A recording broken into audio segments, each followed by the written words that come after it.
This is Haeravon of Gamer Guides, and we are here on this blisteringly hot Monday to continue with part 5 of my Final Fantasy VII playthrough.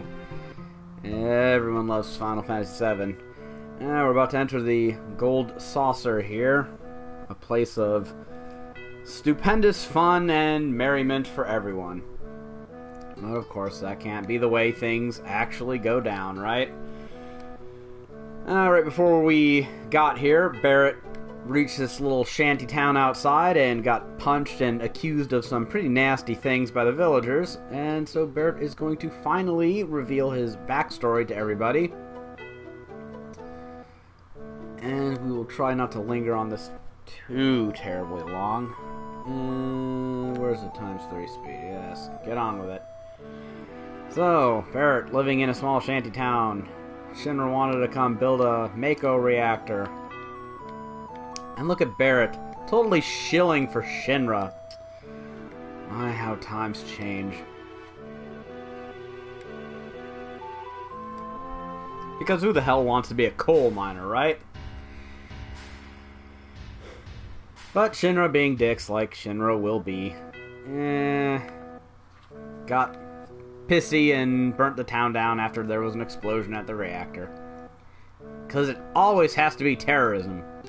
So then Barret decided to prove them wrong by becoming a terrorist? Whatever.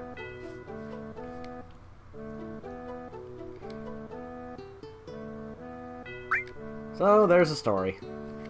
Barret's hometown was destroyed by Shinra, which hardly makes him alone in the party. See, Eris, aren't you glad you don't have a hometown? Shinra probably would have destroyed that too. Although 2 of Tifa's homes have now been destroyed by Shinra, so I think she's got the ideological beef with Shinra. So, let's get on to the Gold Saucer!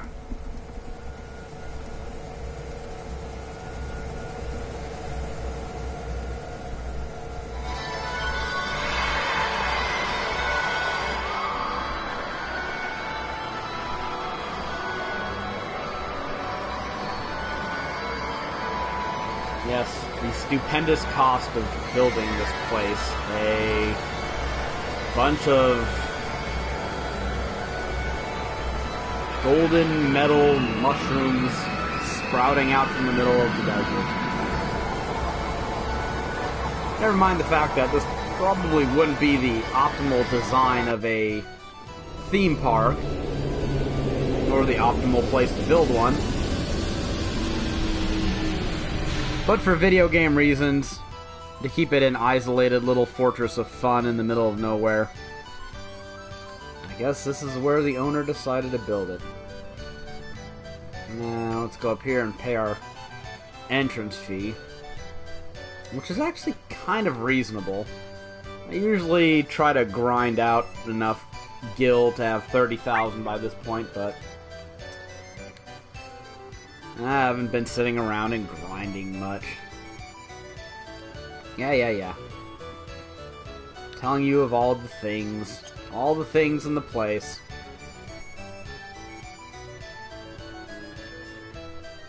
Now, despite there being a whole host of things that you can apparently do here, we are just going to carry on with the main story. Because as far as I'm concerned, frankly, the Gold Saucer isn't really worth messing with until later on in the game. I mean, you can race chocobos and get as much gold pieces for this place as your little heart desires. Oh, my favorite Eris line ever. She's such a troll.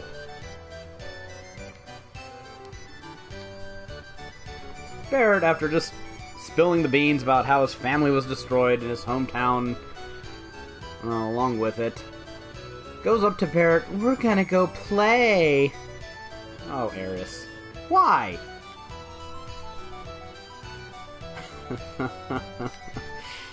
Barret. Of course, reacting with typical Barret umbrage. I think he's mad. Yeah, fucking understatement, huh? Oh, Eris. Now, you can invite one of your traveling companions to come with you, and they will gain disposition towards you if you do so. Since Barret is the person we want to make happy, and he's no longer here, we don't want to invite any of them. So the normal course of action would be to take Red 13, right? Well, yeah, there's one little test you can do here. If you go to leave this screen without talking to anybody, the person with the highest disposition will ask to join up with you. If that person happens to be Barret, it'll be Red 13. If not, it'll be one of the girls. So this is a good chance to test your progress towards best bromance. So let's do that. I have a feeling I've missed too many things with Barret, so it'll probably still be Eris at this point, but let's go see. Yep, I guessed it. So I'm going to need to make sure that Eris gets more unhappy with me over the course of events, if I want to hit best bromance.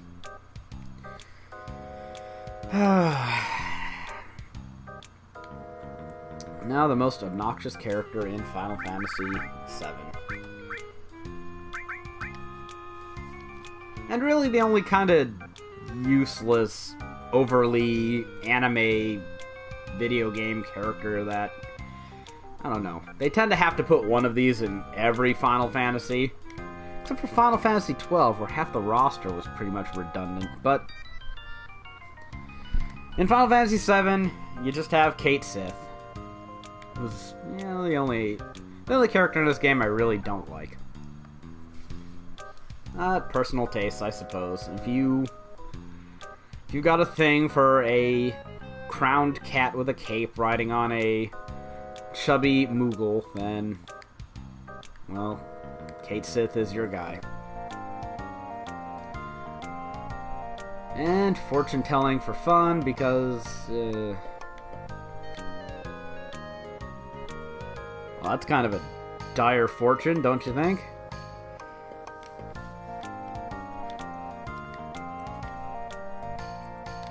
And because obviously fortune tellers have to see all their fortunes come to fruition, he decides to don't join you.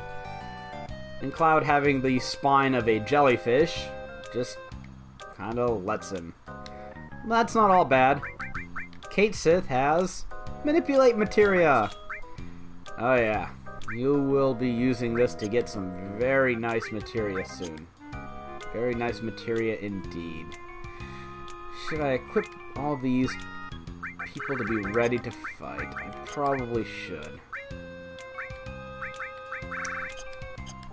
Mithril Armlet. Do I have anything better for you at this point? Nah, I'm not going to be playing her very long, so I'll just get some basics on her. Like...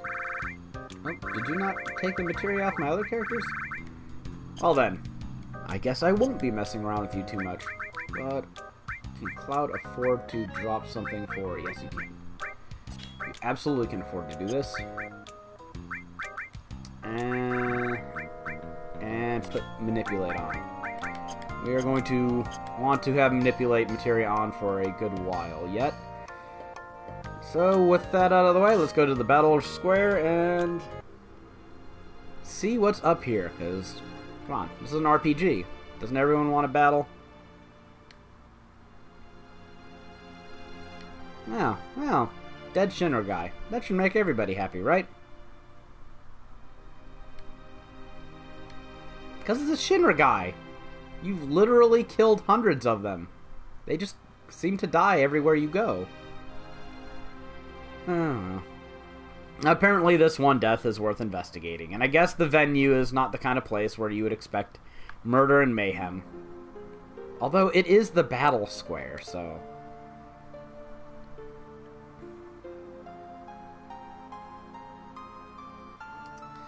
And apparently our mysterious assailant used a gun.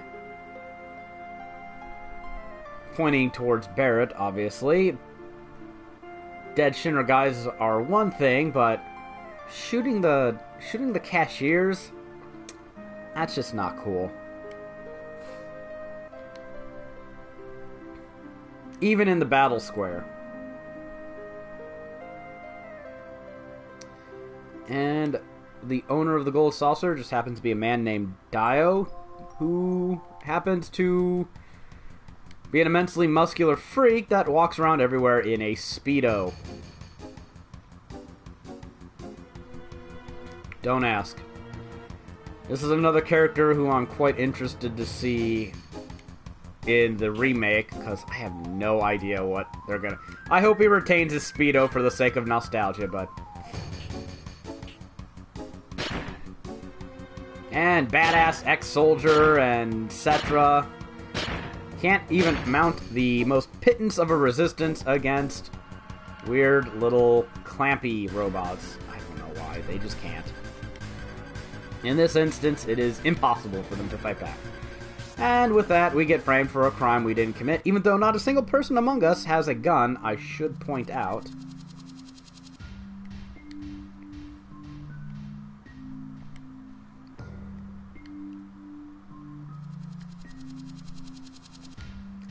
And we end up in a prison beneath the gold saucer. And if you remember correctly, the gold saucer is surrounded by desert, so there's no easy escape. How Barret got here, they never ever explain. But we can presume, based on how he's acting, that he got here on his own and came voluntarily, so... Well, this will not stand. Let's go try to find out why Barret's being a weirdo. And for some reason, I've always hated this part of the game. Probably just because, as a kid, way back in the day when I first played this, it was just one of those areas that was kind of annoying, kind of difficult to figure out. I don't know. Something. I'm sure there was a reason. So I still don't like it to this day. But we'll get out of here fairly quickly. And I just go into this house here because we want to switch back to our normal operating party of Red 13 and Barret. And yes, they have to tease that Barret might be a murdering sociopath, which he totally is, but he only shoots people in blue, and usually not people named Cloud. But it turns out that Barret isn't going crazier. He's just being a man, having to resolve some man problems on his own. How everyone else got here is never explained either. But then again, the fact that we all survived that fall in those giant clampy robots seems kind of improbable in itself, so it's probably not worth looking into that closely. And Barret's gonna tell the second half of his story.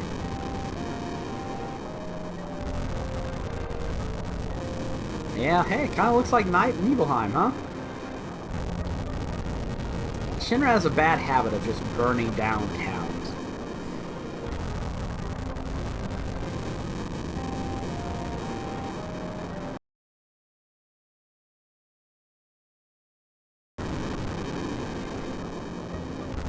Dude, don't punch rock, dangerous objects. Now, why would a field operator of Shinra be on the ground and get her hands dirty? Yeah, who knows. She's supposed to have a gun there. Back in the day, when Final Fantasy VII came out, you had to use your imagination for something. And one of those things was, in this case, Scarlet actually holding a gun. And all the characters actually looking like the things they represent, which now they do, hopefully, or they will, in the remake. But back then, not so much. Not so much. So, right. The most improbable of situations ever led to both Dyne and Barret getting shot through the same arm, which was holding each other's arm. And apparently they both had the same bright idea to just cut off the useless appendage and graft a gun there. And there's another swear from Barret. You dirty, dirty Barret. And yes, we want the party of Red 13, Barret, and Cloud. Let's make sure everyone has their magic in order. Ah, your virgin enemy skill materia. Now that we have Manipulate, we can go and fix that. And so we shall. So, let's get on with it, shall we? Down south of here, I'll run down here. There is a bar. If I can remember how to get there. Now, some of the enemies here are kind of obnoxious. I think it would be worth covering. Speaking of obnoxious, these enemies, they just bounce up and down and wait for you to attack them, or they will go off on their own. At which point they either heal you for a lot of damage, or self-destruct and damage you for quite a bit. Not the most fun sort of enemy. Here we go. If you need to buy some items down in this prison, the owner of this shanty establishment, this bar here, has some things to sell, if I remember correctly, but only the bare basics, so don't need too much, I suppose. The other enemies in this area also typically include some thief enemies. Yes, they like to steal your crap. No, that's no fun. So we shall be getting out of here as soon as possible and fighting as little as possible along the way.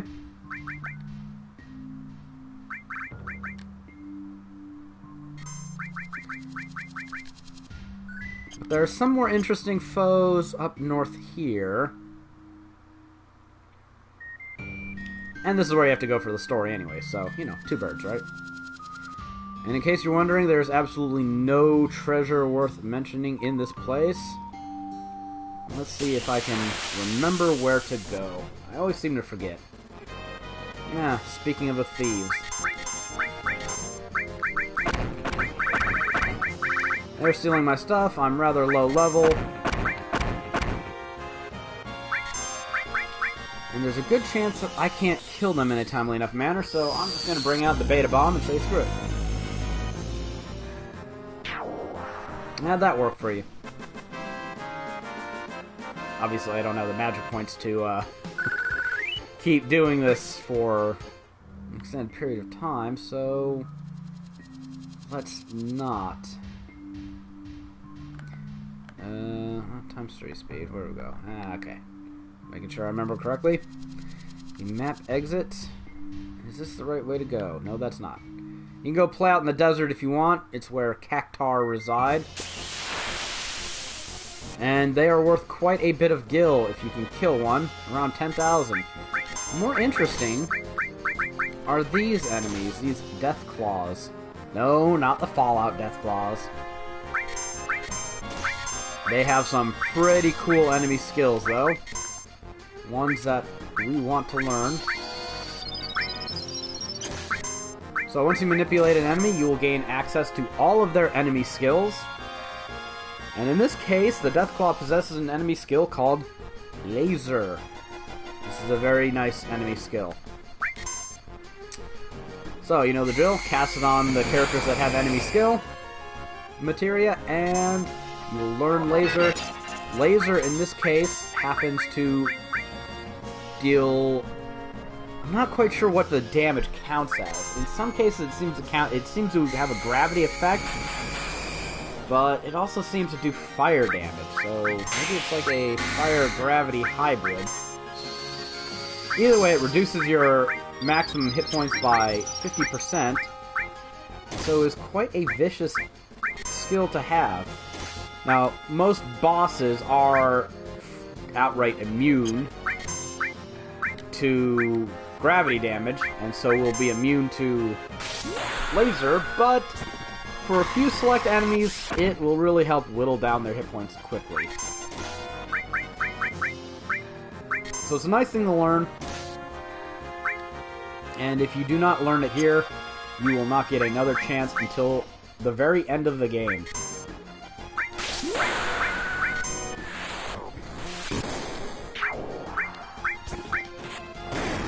So, you can at least make 2 of your enemy skill materia have this wonderful ability at this point in time.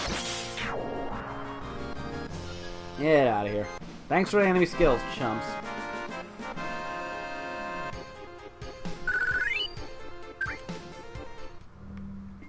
Alright, let's try and find the right way to continue. Yeah, another dead guy. No one cares. You're a convict anyways. Hell's wrong with you, committing crimes in the gold saucer. It's literally the funnest place ever invented by man. Here we go. Bunch of broke down cars. This is what you are looking for. There's one more enemy we want to encounter. Using out those enemies. I think we can take this guy out. There we go. These things, I guess we'll deal with them, even though they're probably just going to blow up and hurt us.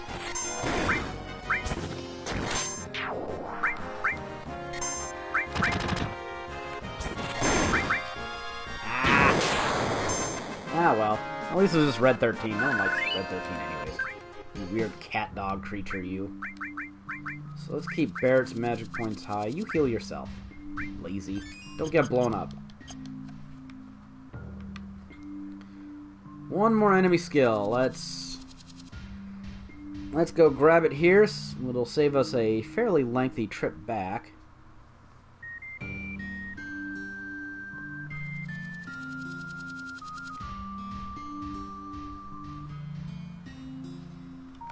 Oh, it's taking too long. Where are you, enemies? Let's pretend I'm doing something that I don't want you to interrupt. This will work. This will work fine. And look at that! Natural magic right off the bat. How generous of you. So now we have 2 characters with natural magic.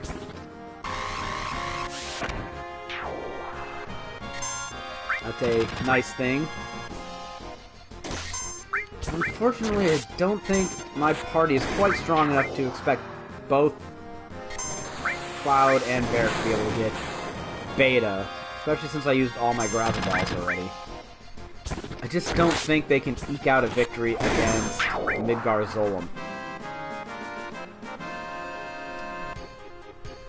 Although maybe they can. Maybe it'll be something worth trying later on. So, now that's done with,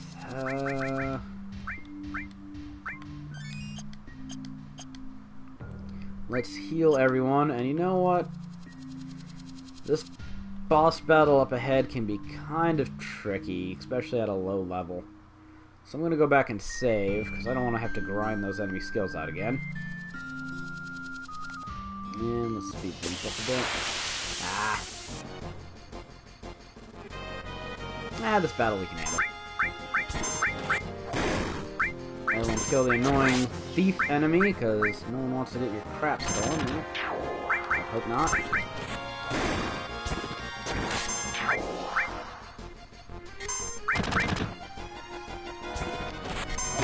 Yes, we will go save.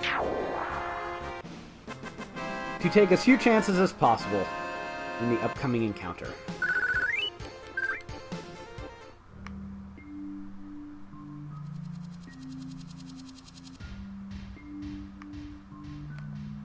The save point is forever away. Of course there's one last battle to go through. Screw you things.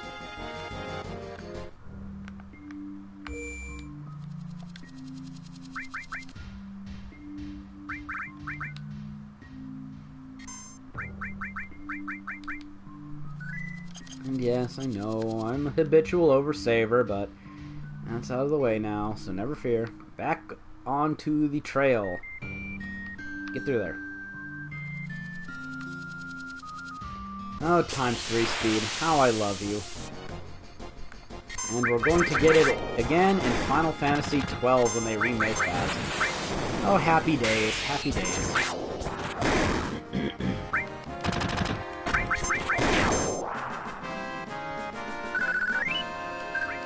If there's any game ever that needs ×4 speed, it is Final Fantasy XII. Holy crap, that game is a grind fest. Now, let's situate Barret's materia a bit. Because he's about to go fight himself a boss on his lonesome, so let's give him the good enemy skill materia. Because we're nice. And... well, he doesn't need that anymore, because it's going to be a one-on-one encounter. Does everyone have a fire equipped somewhere? There you go. It's a fire line. If you could manage it, having poison and elemental in the same weapon wouldn't be a bad idea for this fight coming up. But I don't have any such weapon I want to use. So I will just go with something very basic, like so. And make sure he has some healing on him.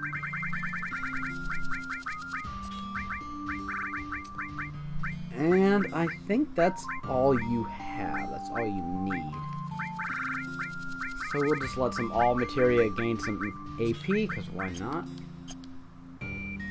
Alright, let's go get this over with.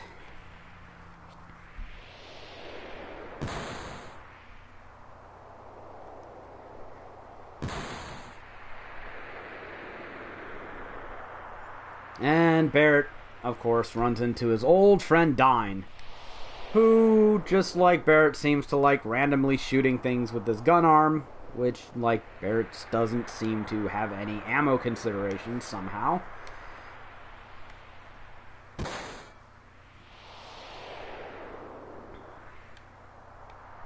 And he uses bullets to punctuate his points. There was something wrong with the water in that town. These are two men who did not handle tragedy well, and the fact that they both went and grafted guns onto their arms and went around killing the employees of an electric company seemed kinda... it can't be a coincidence that that's the behavior they both took, right?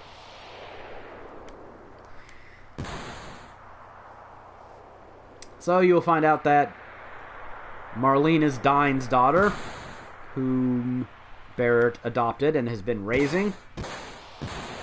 And Dine's just kind of been chilling out here, murdering everyone.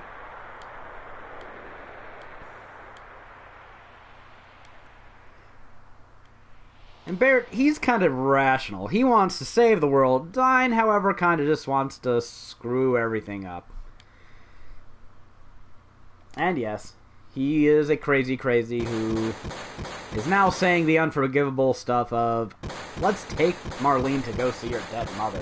With all that entails, and that is something Barret is not going to stand by and idly let occur. So here we go. The one-on-one best friend fight. Now you have to watch out for Dine, because he likes to do double attacks. So when you are planning your hit point budget, leave yourself a good bit of leeway.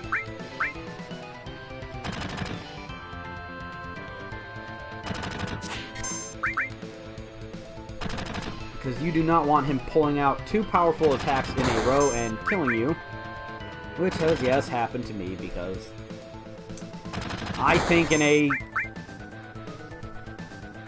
JRPG, a turn-based RPG, both sides should play fairly and take their turns, damn it, not just go whenever they want to. But the computer clearly does not agree. There he goes, that double turn-taking jerk. Well, too bad for you, I healed ahead of time. So there. And I'm tempted to pull out Beta against him, but probably won't, because he doesn't need quite that kind of firepower. But his health is low now, so he's pretty much taking double turns every time he gets to go, so keep that in mind, that he will do that once injured. Yeah, I can squeeze out another attack. Apparently he didn't want to go that turn in the time. Didn't say there, you okay, Dine? Oh, that's it. No. It's like I greatly overestimated how powerful he would be. Now, this whole area has me paranoid. Lots of things level up, a free weapon, hooray.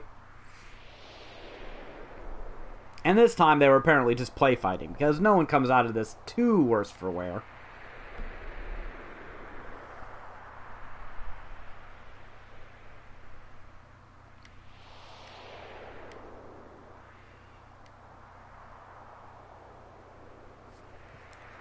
I want to destroy everything is not some terminal disorder. You can decide not to do it, you know?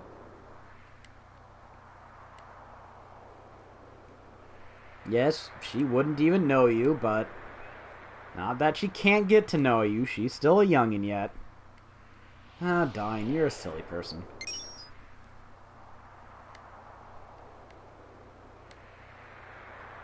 She's only 4. Do you know how many things I remember from being 4 years old?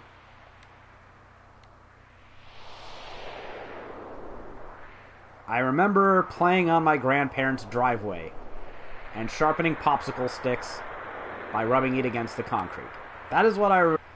I think at 4 you still have all the time in the world to get to know your daughter. But Dine apparently thought differently and decided to act on Barret's ever-growing list of tragedies that trouble his conscience. So good job, Dine. What a friend you are. But hey, at least the last bit of Barret's past has been eradicated, so maybe he'll stop whining about that stuff now.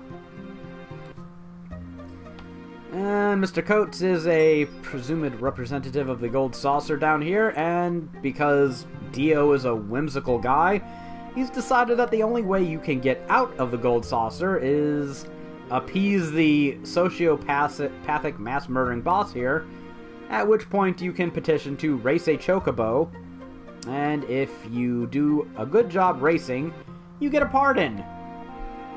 What kind of criminal justice system is that?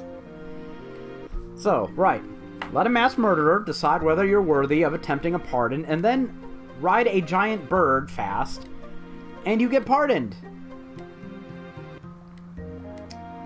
Frickin' carnies and their carny justice.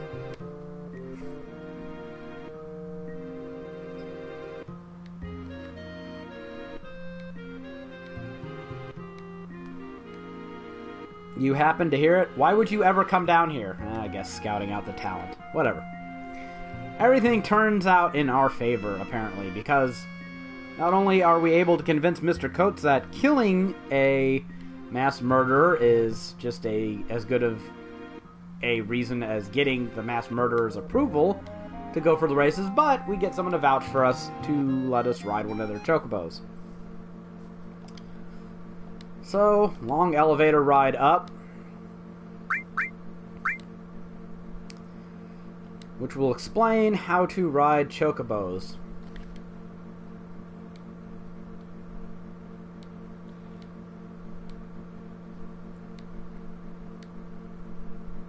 What they don't tell you, however, is that you can hold down 2 of the shoulder buttons while racing to sneakily regain your stamina during a race, which in large part goes a long way towards trivializing any and all chocobo racing you might want to do. Well, let's get introductions. Blah, blah, blah. Joe is another chocobo racer with a presumed criminal history. You'll be learning to hate him and his stupid bird later. But for now, he's just a guy. While you have control of yourself, make sure to come over here and get the...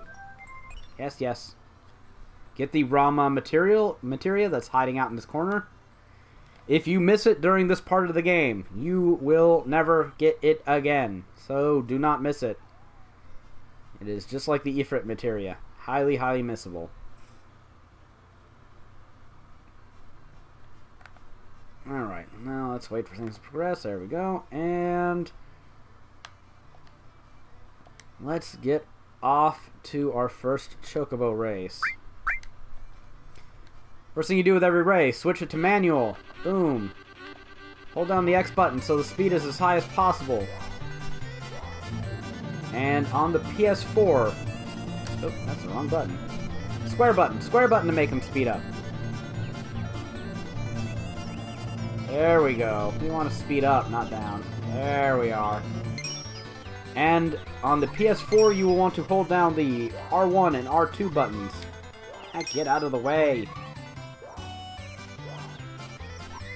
Stupid chocobos. There we go. Now I'm in the lead. Huzzah!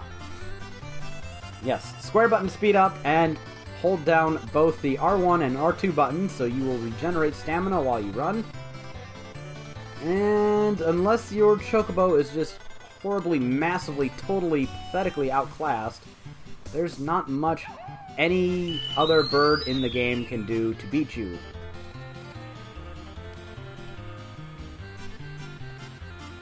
And this chocobo should have enough stamina to sprint the entire rest of the way.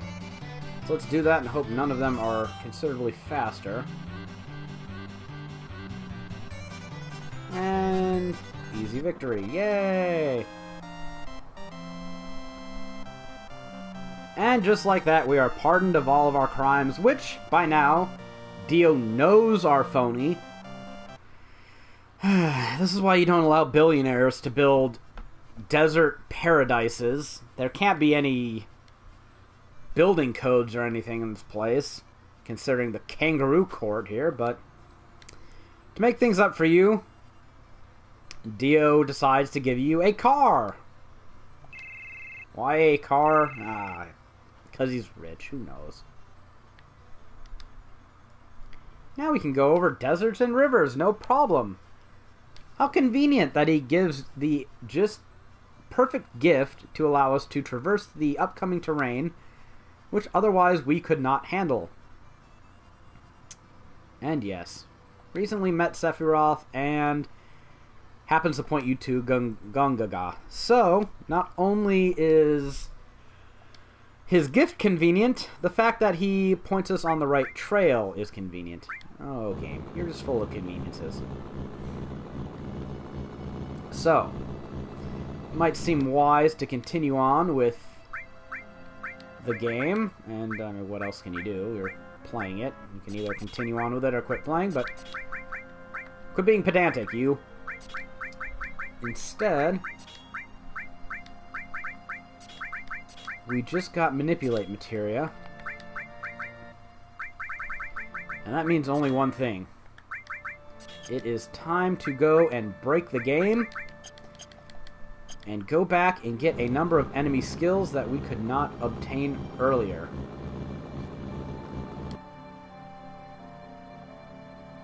So, after I don't want to do all that stuff again, so let's save one more time, shall we? Yes, we shall.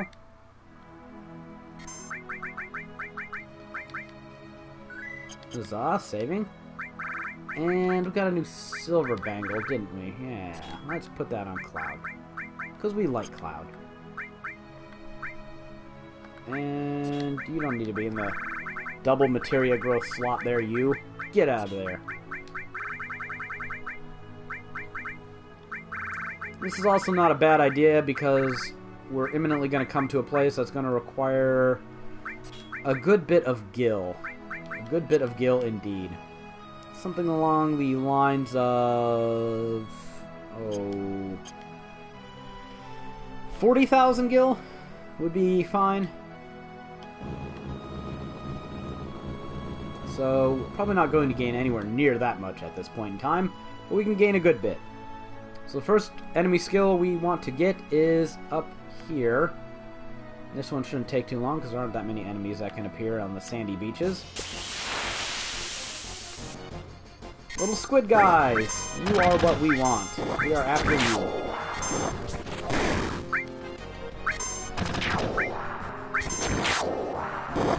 Now there's only one left to mitigate their annoyance while we do this. Let's manipulate this guy. Asterisk may take a few tries. There we go. And when it is the monster's turn, let's have it cast Big Guard on us. This enemy skill casts Haste, Barrier, and Magic Barrier on every party member simultaneously for a fairly low cost. Hence rendering the time and barrier materia utterly obsolete. Hooray, obsolescence! And this enemy we probably don't need to actually induce to cast magic on us, but we will keep our manipulate materia on for now for the sake of it. So we got an awesome debuff. Now we can add to that an awesome offensive spell. This might take a few tries to get. I should have been using Matra Magic. That would have sped things up. Remember Matra Magic. Remember Matra Magic. No harm in killing things here. Remember, we need Gil anyways. Oh, run along the Chocobo tracks. We're not looking for a Chocobo here. We're looking for an enemy that encounter. There we go. What luck. We got it early. This critter has the enemy skill Aqualung. It is quite damaging. So we are going to want to stay at full health for this. Oh, hey, you know what? While we're here, why don't we use that big guard we got? They call this creature a harpy, by the way. It is clearly a chimera. I do not know why it is called a harpy. Mistranslation. The translators clearly don't know their mythology. Okay, we have magic barrier on, and let's have the critter cast Aqualung on us. Again, you probably do not need to manipulate this one. It is all too happy to cast Aqualung on you. And 200 some damage even with that on. That would have been quite painful without it.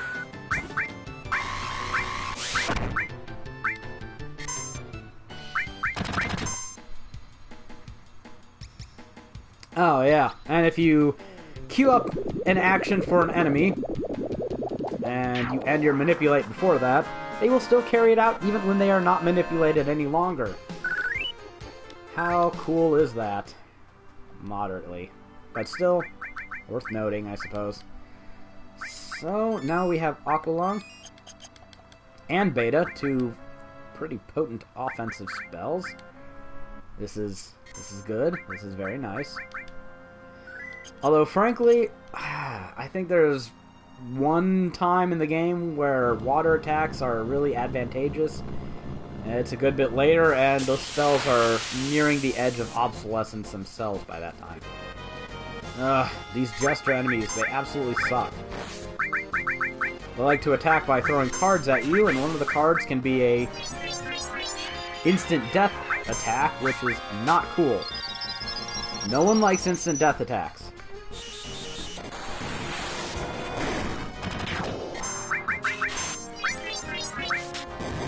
It doesn't look like it's going to get to pull that instant death attack off on us, so hooray.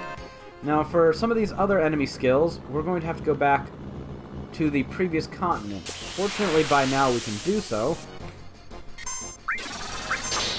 Oh, you're so obsolete, buddy.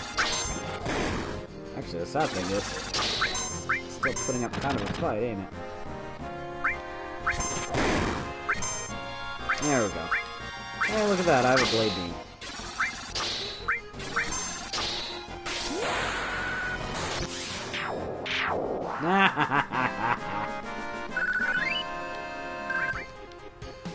So, to go back to the previous continent, just ride your buggy into Costa del Sol. Run yourself... Oh, I was going the wrong way. There we go. Run yourself back to the docks. Talk to this sailor here who is fed up with everything and not even willing to be ethical. For a relatively low price of 100 gil, he will allow you to stow away. And back to Junon you go.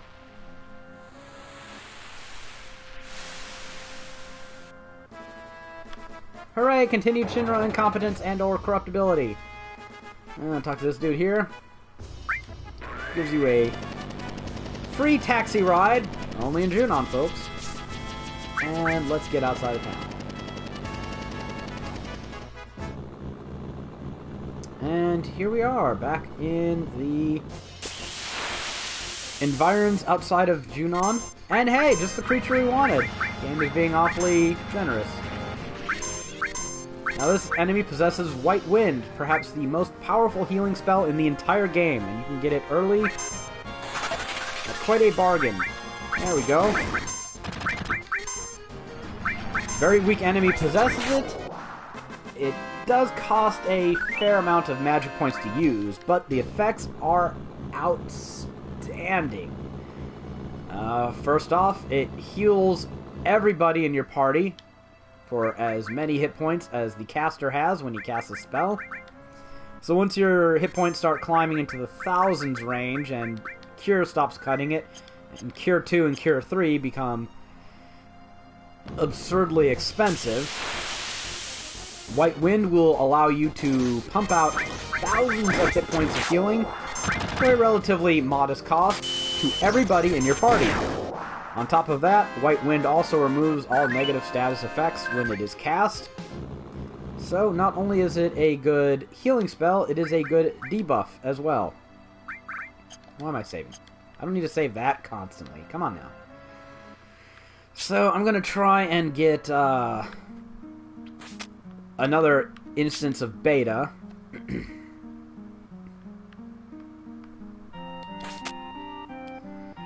Which might be possible now that I have 2 enemy skills with high-powered magic on them, and I also happen to have the Fire Ring from Costa del Sol. This is a very good thing. Now we're not going to get some rest. There we go, ladder time. Okay, climb down the ladder. There you go.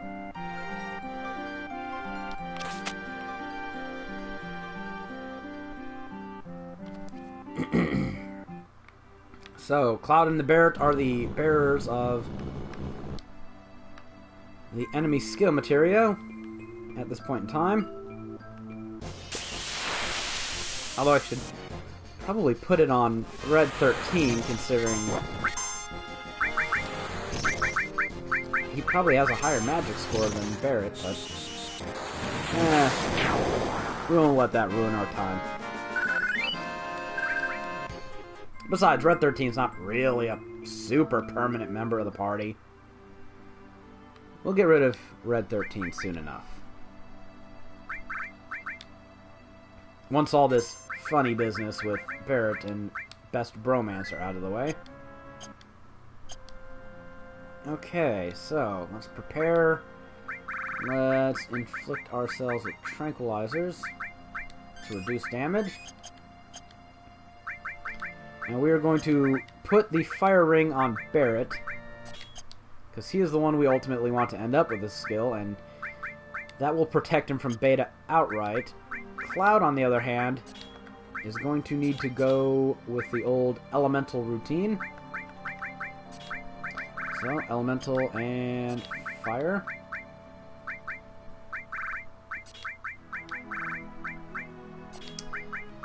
And that should be all the preparations we need.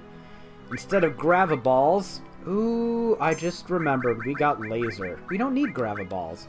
What was I worried about? Me not thinking ahead. Alright. So, with a few levels and some better gear, it's going to... Should be, I shouldn't just outright say it, but it should be far easier to milk this stupid snake for its delicious, delicious beta. And Cloud, will your laser work on this? Gravaball works, so gravity attack should. The only difference is that now Midgarzolum will take half of its life as damage. There you go. Wonderful, wonderful, wonderful. There's 2,000 shaved off him right there. And let's see if we can get Cloud to do this again before it kicks anyone out of the fight. And we will. Huzzah. This is gonna hit to the tune of about 1,000. And now he's got 900 hit points left. Yeah, you'd get rid of Cloud. I'd get rid of Cloud too in that situation. Alright, hit me with your best shot. Unless you're not ready yet, in which case I will continue to pummel away at you. Barret doesn't have to worry too much about beta, because the fire ring should nullify the damage outright. But I'm still fairly low leveled, so I have to be concerned about... Let's, bring... Oh, I accidentally used that on Midgar's ult. That's not good. That's not what I wanted to do at all. Oh, Barret, you crazy. Let's use it on the right person. Hope he doesn't beta again and render this moot, but it would be nice to have a little bit of backup. Because Midgar's Golem is wily. And... now I should stop playing with this stupid snake. He could still kick somebody out of the party, so... I'm not sure I want Barret to... because if I don't think Barret can kill him with one attack yet. So let's let Red 13 keep attacking in case he wants to kick anyone else out. 400? You know, I don't think he's going to kick anyone else out. Let's hit him with Aqua Lung just to say I cast it and it wasn't completely useless harvesting this. Let's hope this gets rid of it. There we go. And Barret gets to keep his beta. How awesome is that? Awesome. That's how awesome. So, now I have 2 enemy skills with beta, Aqua Lung, Laser, Big Guard, and White Wind. There's one more trivial enemy skill I can learn. And despite the fact that it's not really worth much, I think I want to learn it anyways. Is that bad? No. I like collecting all enemy skills. I promise that at least on one materia during this playthrough, I will get every enemy skill. I don't know if I can be bothered to do it 3 times, or 4 times over, but I will at least do it once. Sounds fair to me. Now, what am I doing? Too slow. Get on with it.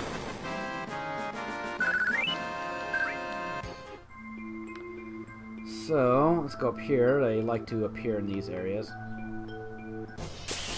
And we'll run until we find those weird little fairy dragon things. We're going to hold out on the iron tree. There's still a lot of enemy skills out there. There's still even a few essential ones that we can't get at this point in time.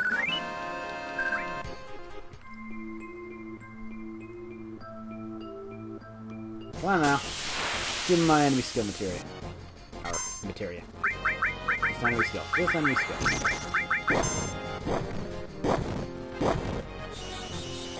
And I will match or magic you things until you stop being nuisances. 300 gil a pop. That's no way to earn a fortune.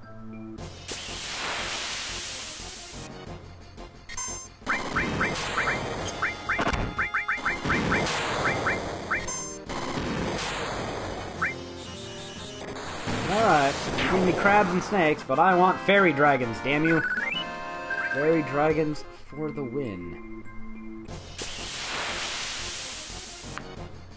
There we go. Here's my fairy dragon.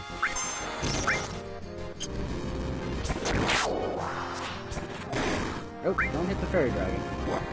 Ah, did you already do the attack on Barret? Let me make sure I have flamethrower. I think all it's been doing is attacking me. Flamethrower!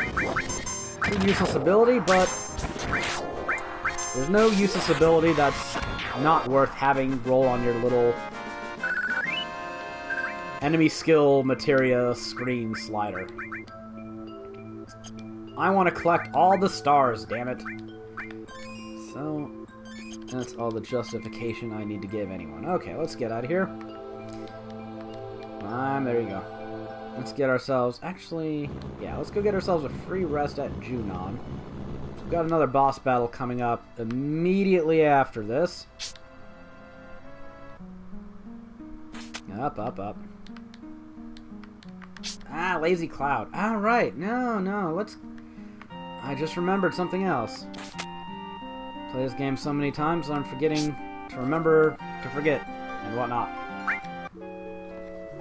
There is some loot we can get at this point in time. Mind you, we do not need to get it at this time, but it will put some gil in our pockets and level us up a bit.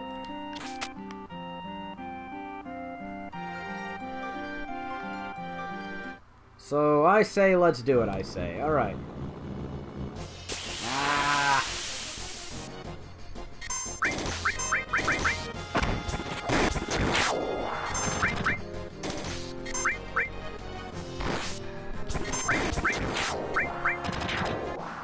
Get out of here, you chump monster from previous zones. You're all just fodder now. Alright, where's the light spot? When crossing rivers with the buggy, look for the white light spot. That means shallows. It means you can cross it. Get out of here, you creepy owl wind bird thing. No one needs you anymore. You're obsolete. Thank you for your enemy skill. Now piss off.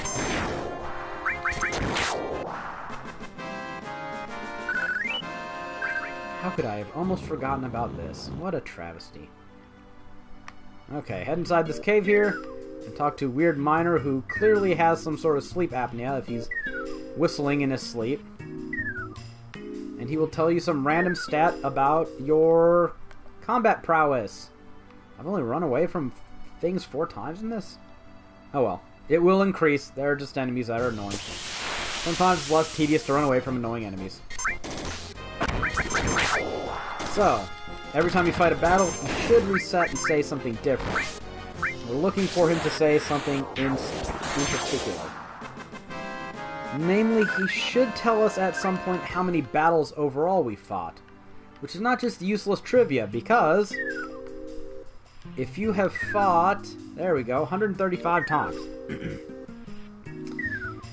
If the number of times you have fought in the last 2 digits are the same number, he will give you a reward. Randomly wake up and give you something. So, for say I had gotten here earlier and only fought 133 times, I would have gotten a prize. Excuse me. But now that I'm past that, I have to go to 144. And note there's a different prize for even numbers at the end and odd numbers. So I will have to go to 144 and then 155. So, what more incentive could we need to grind out some enemies? Right, that's what I was doing. Let's not make this any more tedious than it has to be. Let us white wind our way to victory.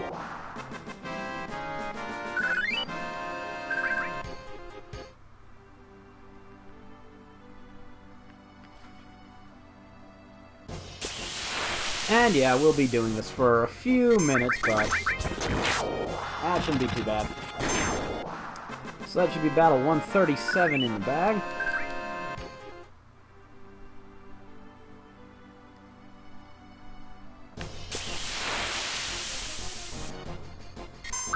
Well, you know what? We're taking some damage. So. Oh, did I not put Cloud's heals back on? We can heal later. Well, we heal after this fight. So that's how low my health is. Yeah. Yes, we'll do that. Red 13, you are the designated healer. You have nothing better to do with your magic points. Cloud, did I not set you back up? No, right. I forgot what I was doing, of course. Let's get out of Midgar Zola mode and get back into not dying for stupid reasons mode. And yes, you have a free slot, so you can do that. There we go. Now my materia is set correctly. That's 138. This should be 139. What an easy foe to fight. And if you are prone to losing track of trivial things like I am, you can also just stay near the cave entrance and go check with the old man after every fight.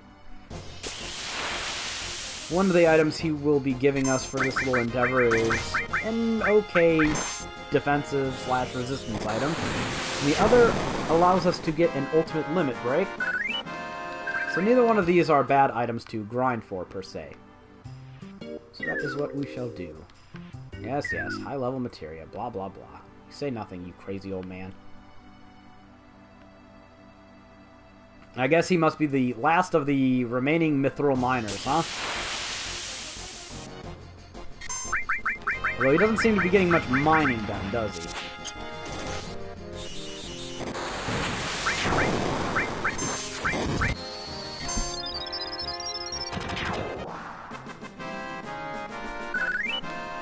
And one more battle in the bag. Let's go check with him, because we had to be getting close to 144 now.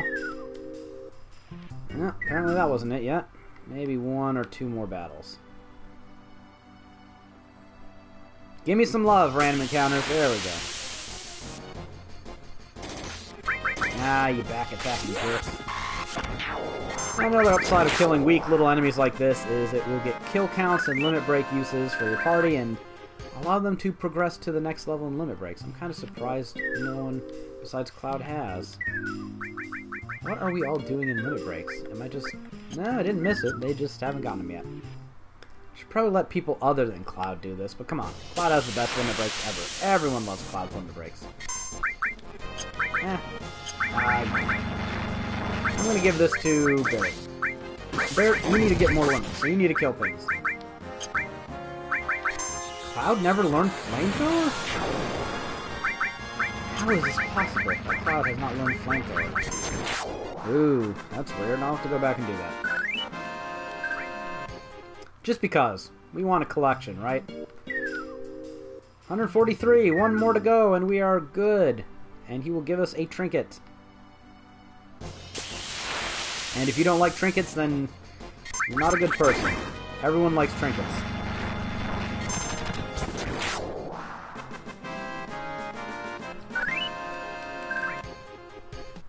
Yes, trinkets. Give me my reward. Yes, it was fate. Oh, I kept bugging you for a while. Bolt ring, like the fire ring, makes you completely resistant to lightning attacks. Yay! So we will put that on Cloud. Because why not? And another tedious random battles later, and we will get the item that really matters in this place.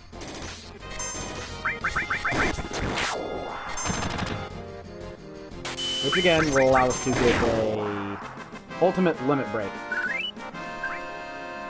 And who doesn't like those? Everybody likes those. Especially since in the PS4 version, it also gets you trophies. And everybody likes trophies as well.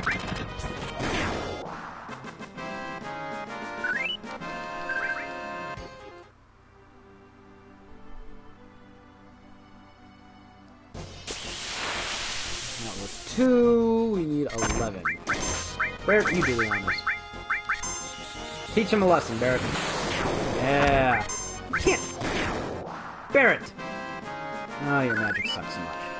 I should not have enemy skill materia on you, Barret. You are just the worst at the magic. 38? Wow.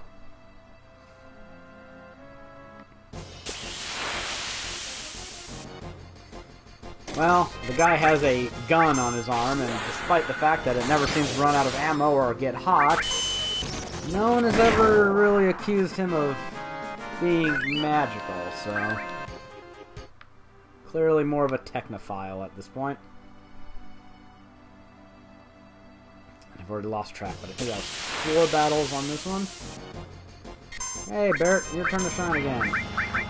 Give yourself some kills.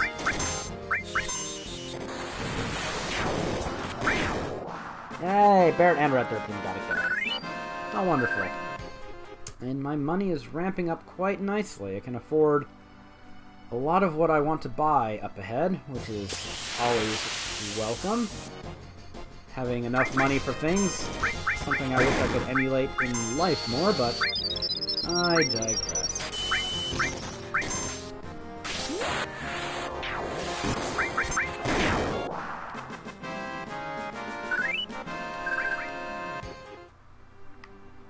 Alright, let's go check. See where we're at now. Maybe 150? 5 more battles.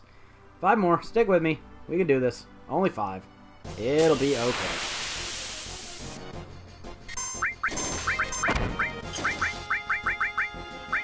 And Barret and his underwhelming magic.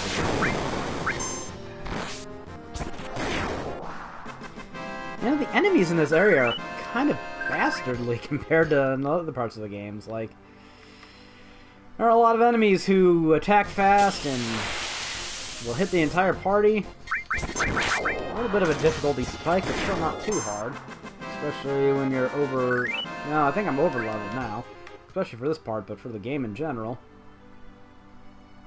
And it's only going to get worse when I go into an upcoming area. Because experience is about to finally start getting good. It's kind of been anemically rising as the enemies have gotten stronger. But it's about to skyrocket up ahead.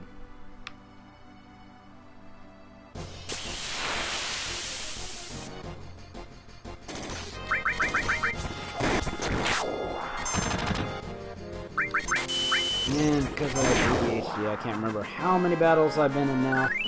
So we will adopt the strategy of this point of going and talking to the guy after every battle.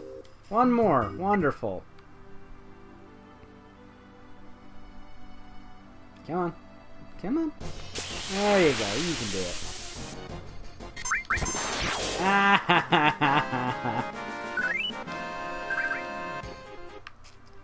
Now, let's go get the other item he offers. Yes, it's fate that I woke you up twice. And he gives a piece of mithril! Hooray! You can now get an ultimate limit break later on. So, because we're here, and because I'm a goober like that, still learn Cloud damn flamethrower. Can't believe I didn't learn that earlier. I just want my enemy skills to have all the stars they possibly can. Is that so wrong? Is that a crime? I don't think so.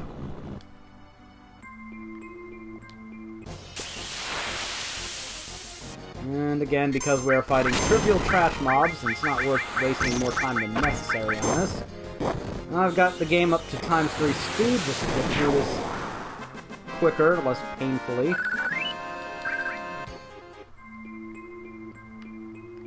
And here we go, the promised land. Give me a fairy dragon in a timely manner. There, hey, see? Sometimes when you yell at video games listen and do your bidding. And it gave Cloud the skill I wanted right at the outset. Wonderful. Wonderful. Sometimes things just come up Haeravon. Well, blast them, bid them adieu. And then we will get back to the main story. Now that we have... and he learned the level 2 limit. Good job, Barret. You win at the things at doing the stuff. Now Barret finally has a limit break that allows him to attack all enemies. Although, considering that we also have Beta, Aqualung, and Matra Magic, kinda seems like what's the point? But hey, why complain about more ways to hit an entire host of enemies at once? Red 13? Sorry, buddy, I just don't care about you so much. You will just have to wait until we get our hands on a 3rd enemy skill materia, which is quite a ways off. So, in that time, be a good doggy and heal everybody. Attaboy. Who's a good doggy? Yes, you are. It's Red 13. Okay. Enough of that. Now, you can bribe this guard here. Yes, there we go. Come on to the elevator.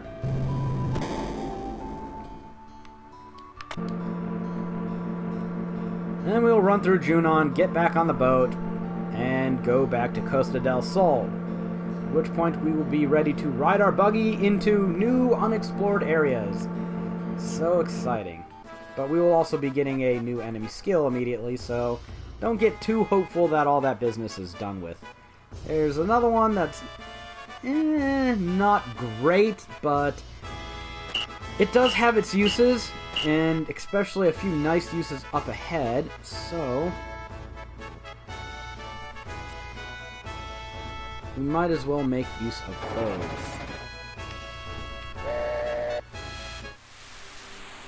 Because again, who does not want to have as many enemy skills as possible at any given moment? And in case you're keeping score, enemy skills now have a very good low damage attack all spell, a very good heavy damage attack all nuke spell, 2 of them in fact, a super good all party buff, and a super good all party debuff and healing spell. It's pretty much got everything you could want already, rendering pretty much every piece of materia, at least every piece of magic materia, obsolete at this point in time. But hey, I told you this would happen fairly quickly. And so here we are, at a point in time where most magic materia is obsolete. But we will keep it on our characters anyways, because you're earning AP, you might as well have it leveling up something, right? Yeah, this battle again. A bit of damage, aren't we? Get him, Red 13. Sick him. And from the Gold Saucer, we want to cross the river down here. Fortunately, we got arrested, thrown into prison, and given a toy car, or else we could have never continued on with the game. However would we have crossed this river without the fortune of Dio?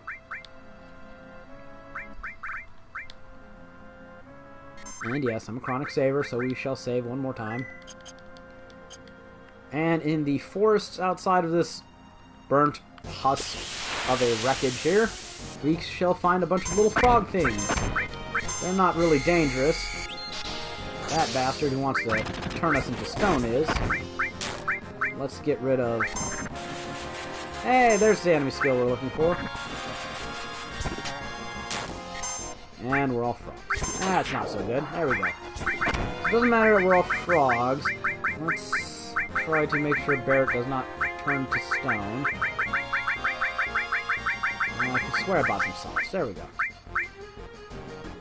Is that on Barret? Yes, it is. Okay. Well, let's use that and let these creatures cast Frog Song on us. They need to cast it on Cloud. There we go. Wonderful. Now they both have Frog Song. Frog Song, for a very, very low cost of magic points, allows you to turn any one enemy into a frog and put them asleep at the same time, thus largely rendering... was it Mystify? I think it was Mystify. Mystify and Transform materia obsolete. Hooray for continued obsolescence.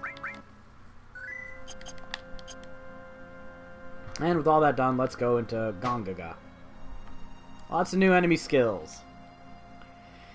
And we just so happen to run across Reno and Rude of the Turks, who are just kind of waiting for us out here, talking about which girls they like. And Rude, being the utterly sensible guy, likes Tifa. What's not to like? Miniskirt, long legs, boobs, come on.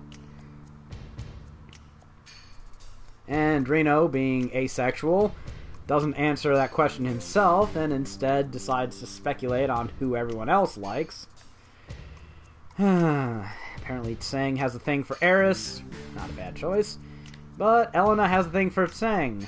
So, yeah, Oh, Turks, you are a bunch of children.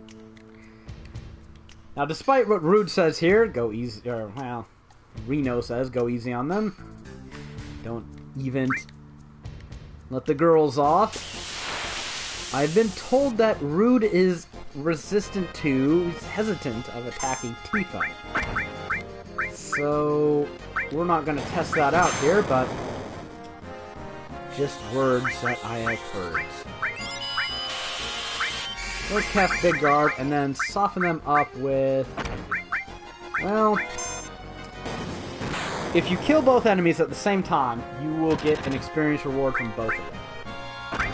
This is a cool thing. So, instead of risking getting a lower reward from them, and not getting one of the items that they have, let's go blast them both into oblivion with high-powered spells. Which I don't think we can afford to do too much, so I hope they don't have many more hit points than this. I probably should have rested somewhere. Ooh. That's no good. That's no good at all. Okay, so... Hey! No healing! That's not okay.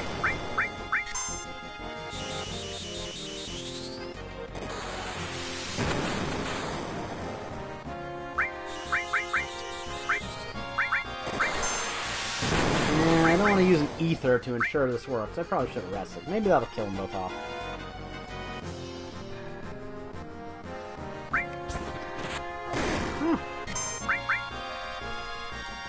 There you go. Get out of here, you chumps.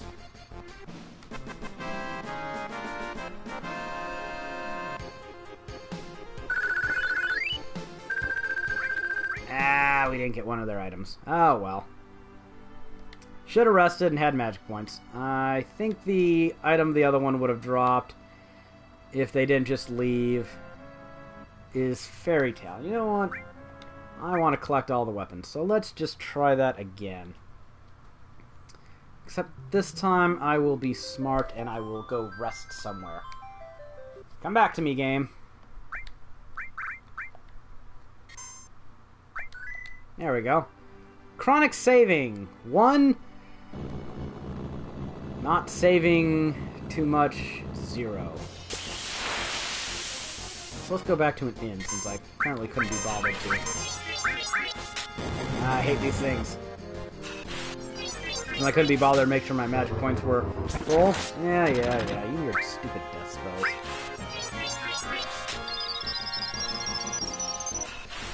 Oh, how many attacks? Okay, you're being ridiculous now.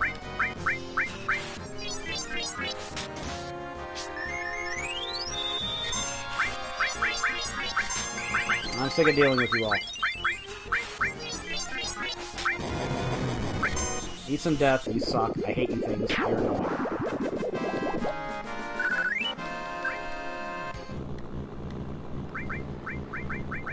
Enemies with infinite, unlimited death spells. They're just obnoxious. Oops. Do your doggy duties and heal everybody, Red 13. Stop putting us in trash encounters. Let me get back to... Corel. Corel's up here. Let's go to Corel. Ugh.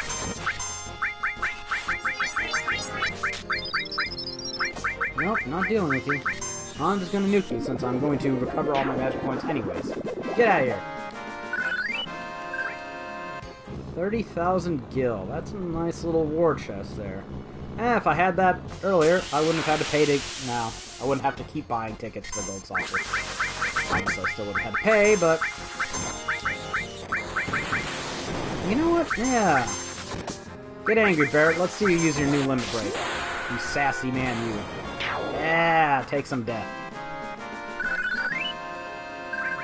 Yes, his level 2 limit is much inferior to any of the nuke spells we've got so far. There's an inn. No, that's not an inn. The inn's up here. What was I doing? At least they're cheap for such humble accommodations.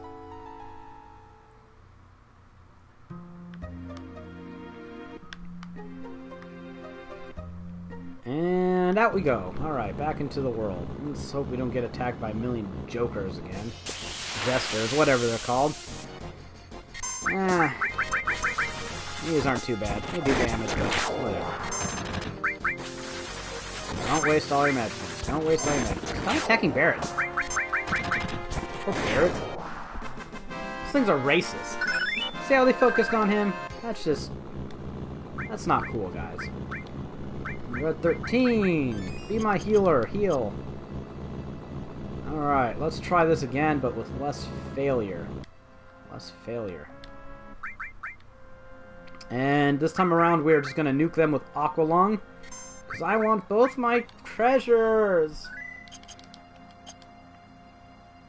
Make sure they both die at the same time, hopefully. I would need to see this again, blah blah blah. I like Tifa. Good on you, Rude. Good on you. But Sang is different. Sorry, Elena. Sang don't have a thing for you. And here we go again. Reno and Rude versus the party take 2.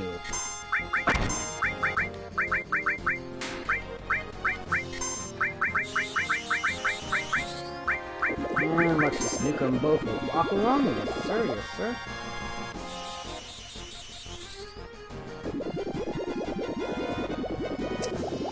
It's strange that I'm not hearing the sound effect for Aqualung.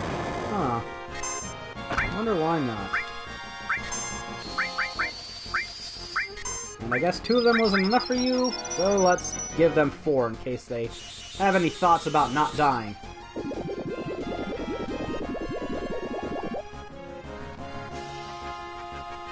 Yeah, you're so victorious you're running away. And yay! They both got defeated at the same time. So I should get the full reward for eradicating them. Yeah, look at that. First experience award of over 1,000 XP in the game. Much nice, much nice. And hooray, Fairy Tail and the X Potion. So I was just incompetent last time and didn't kill them both. Cloud will speculate on the fact that Shinra is able to track their every move. Maybe the fact that you got a buggy and were involved in an arrest in the middle of a theme park. Not exactly the most low profile of things to have occurred. Maybe Shinra can just listen to gossip? Or yeah, maybe there's a spy. But who could it be? Who of all possibilities could it possibly be? I mean, they didn't know our every move earlier. As soon as Costa del Sol, they didn't know we snuck on the cargo ship. Did they? No, they did not. So what has changed? Who's come around since then? I don't know. It's a mystery. We'll never figure out who the spy could be, right? Oh, incompetent Final Fantasy characters. And before we go to the next town, which is entirely optional but still worth doing, let us go get a bit of special super secret awesome materia that I will probably never use in this entire playthrough, because I tend not to use summon spells. Because like magic materia, they're just kind of greatly overpowered by enemy skill materia. So, ooh, a ruined reactor, scenic. Scarlet and Sang arrive to investigate this reactor. And unfortunately, what she finds is not to her liking.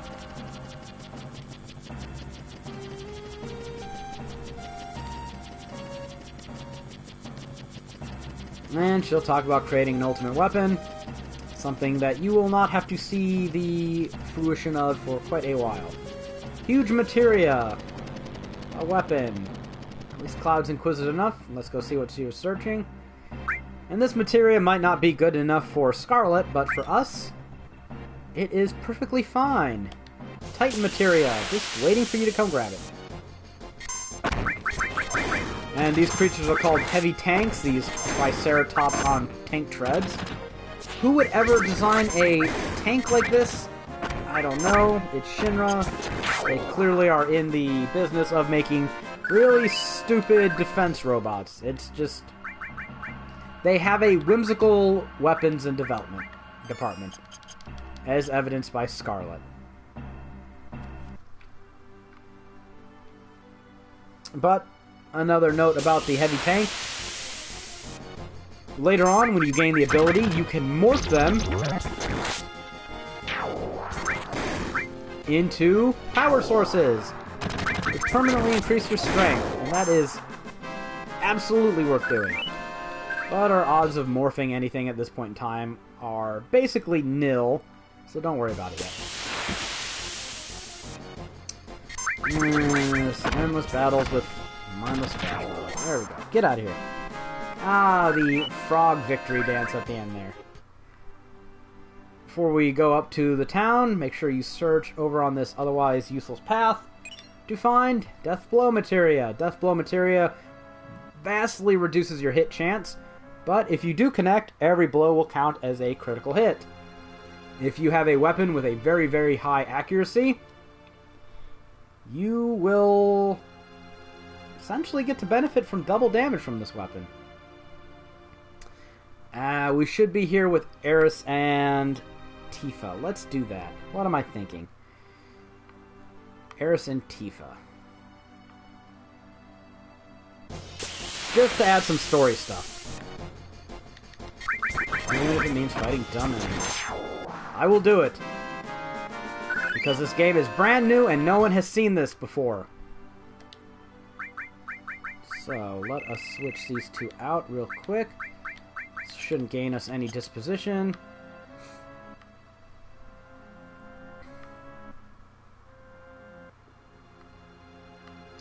Go into this little hut here, which happens to be the house of somebody named Zack. His parents, being familiar with Soldier, spot the sign of Mako in your eyes. Zack disappeared 10 years ago, and they haven't heard of him since. And yet somehow they are familiar enough with Soldier and Mako to see it casually in a random visitor.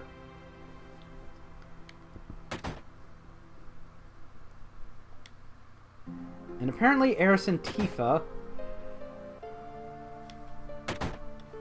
both know something. And if you talk to Eris, she will confirm that Zack was her boyfriend. If you talk to Tifa, who cares what Tifa has to say? And if you talk to either of them, you will gain disposition with them, which I do not want to do. So I shall not talk to them. But they can join in this fight. That's fine.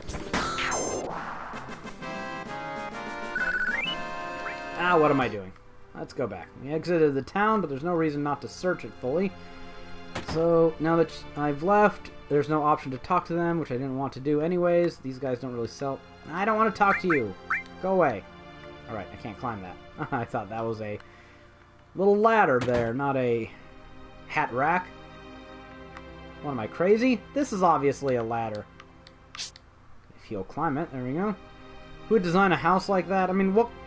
You've got fairly nice floorboards there. You can't afford a better way to the second floor than just cutting a hole and sticking a stick up there? I don't know. Where's my treasure? I know there's treasure here, damn you. There's some. Everyone loves white megaphones, except for the fact that they're for Kate Sith, and everyone hates Kate Sith. So I guess no one likes white megaphones after all. Here's the inn. Gotta love an X potion. And your town sucks. You shouldn't charge too much. There you go. 80 gil's fine.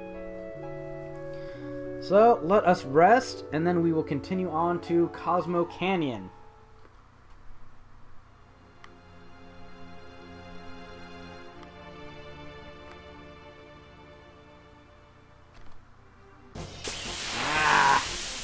Oh, random trash mobs.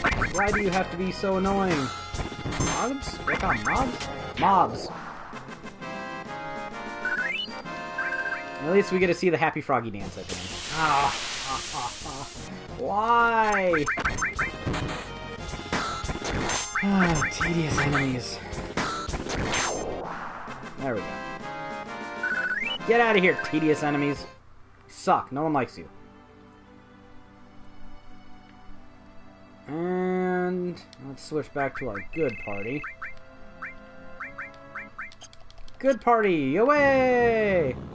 Alright. And then we will head to Cosmo Canyon, and we will call that a stream at that point. Because Cosmo Canyon is a little bit involved, and I've been doing this long enough. To the point where I'm already losing my voice. Probably because I had a 3.5-hour podcast yesterday. So I never really had my voice today, as you can tell, because I'm clearing my throat.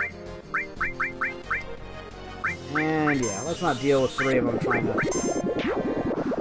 turn us to stone the whole time. Let's just get rid of them right outright.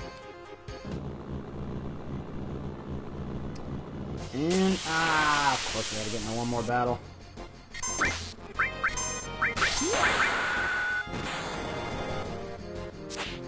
Oh, how much does your limit have to suck when you can't even kill 3 random enemies?